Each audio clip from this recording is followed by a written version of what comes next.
একাত্তরের বিজয়ের মনে হলো স্বপ্নের শান্তির দেশে ফিরে পেলেন, অথচ সেই স্বাধীনতার সুফল সাধারণ মানুষ ভোগ করতে পারেনি বলে মন্তব্য এক বীর মুক্তিযোদ্ধার, যার কাছে ২৪-এর বিজয় ছিল জনগণের পুঞ্জীভূত ক্ষোভের বহিঃপ্রকাশ।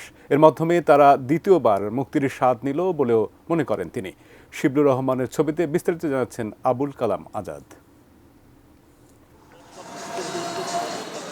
১৯৭১-এ ঢাকার মিরপুরের সরকারি বাংলা কলেজের স্নাতকের ছাত্র ছিলেন হেমায়েতপুরের জামাল সরকার। পশ্চিমা শাসকদের বৈষম্যমূলক আচরণের বিরুদ্ধে সোচ্চার ছিলেন তিনি। দেশ মুক্ত করার শপথ নিয়ে সে বছরের মাঝামাঝি সময়ে কেরানীগঞ্জ থানার কমান্ডার মোজাম্মেল হক মন্টুর নেতৃত্বে মানিকগঞ্জের সিংগাইরে ক্যাম্প গড়ে তোলেন। যেখানে আগুন দিচ্ছে ৮ দিন বাড়তে না পারে, কিন্তু তারা আগুন দেওয়া চলে গেল, কয়েকটা বাড়ি পুরাই চলে গেল। বিজয়ের কিছুদিন আগেও হানাদারদের প্রতিহত করেছেন।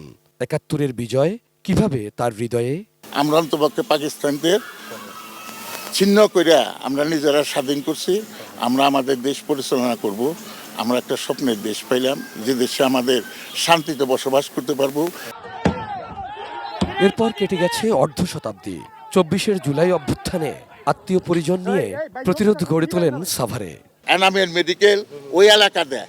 আমরা কালার এক্সপার্ট, জর্জ স্যাপ এবং মাইল্ড অন হ্যান্ডস টেকনোলজি সমৃদ্ধ অরিক্স ক্রিস্টাল ওয়াশ আপনার লন্ড্রি এক্সপার্ট। গুপ্ত হবে থাকতাম, আবার সময় মতো বাইরে হয়ে গেতাম।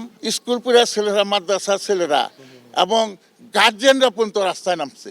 তা আমরা যদি না যাই একটা মুক্তিযোদ্ধা হিসাবে, তাহলে জীবন বাজি রেখে যুদ্ধ করতে পারলাম, আর এই আন্দোলনে আমরা যেতে পারবো না, যা যাবে জীবন। ছাত্র জনতার অভ্যুত্থানে পাওয়া নতুন বাংলাদেশে তার চাওয়া পাওয়ার মধ্যেও কি এসেছে কোনো পরিবর্তন? এই যে বিজয়, অভূতপূর্ব বিজয়, দ্বিতীয়বার স্বাধীন। প্রথম স্বাধীনতা, ৭১-এর স্বাধীনতার সুফল তো আমরা ভোগ করতে পারি নাই। কাজে এখন আমরা আশাবাদী, এই স্বাধীনতার যে রক্তের বিনিময়ে যে স্বাধীনতা হলো, শহীদের বিনিময়, এই স্বাধীনতার সুফল আমরা ভোগ করব। Abul Kalam Azad, ATN news, Hemayetpur, Dhaka.